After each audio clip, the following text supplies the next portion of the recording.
Il était une fois, dans un petit village entouré de montagnes, un âne nommé Albert. Albert n'était pas un âne comme les autres. Il avait un rêve grand et improbable, il voulait voler. Chaque nuit, il contemplait les étoiles et imaginait ce que cela ferait de planer au-dessus des montagnes et des vallées. Les autres animaux de la ferme se moquaient de lui. Un âne volant.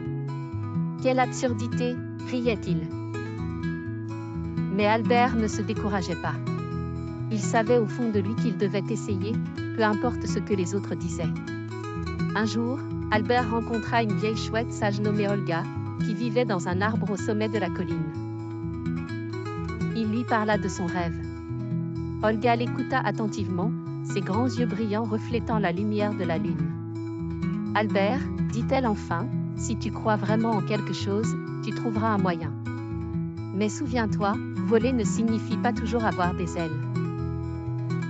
Albert ne comprit pas entièrement ce que cela signifiait, mais il sentit une nouvelle détermination s'installer en lui. Les jours passaient et Albert ne cessait de réfléchir à ce que la chouette avait dit. Puis, un matin, il vit un groupe d'enfants fabriquer des cerfs-volants colorés. Une idée germa dans son esprit. Et si je pouvais faire un cerf-volant assez grand pour moi, pensa-t-il. Avec l'aide des enfants, Albert commença à construire le plus grand cerf-volant jamais vu.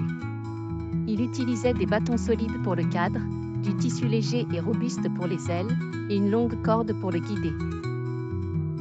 Le jour du grand essai, tout le village se rassembla pour voir l'étrange spectacle. Les animaux de la ferme étaient là aussi, certains riant, d'autres curieux. Albert attacha le cerf-volant à un harnais et prit une profonde inspiration. « Je peux le faire », se dit-il. Avec l'aide du vent et des enfants qui couraient pour donner de l'élan, le cerf-volant monta lentement dans le ciel, emportant Albert avec lui. « Je vole !» « Je vole !» s'écria Albert avec joie.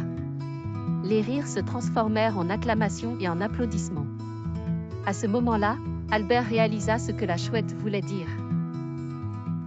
Voler n'était pas seulement une question d'aile, mais de courage, de persévérance et de croyance en ses rêves. Et ainsi, Albert devint l'inspiration du village, prouvant qu'avec du cœur et de la détermination, rien n'était impossible. Fin.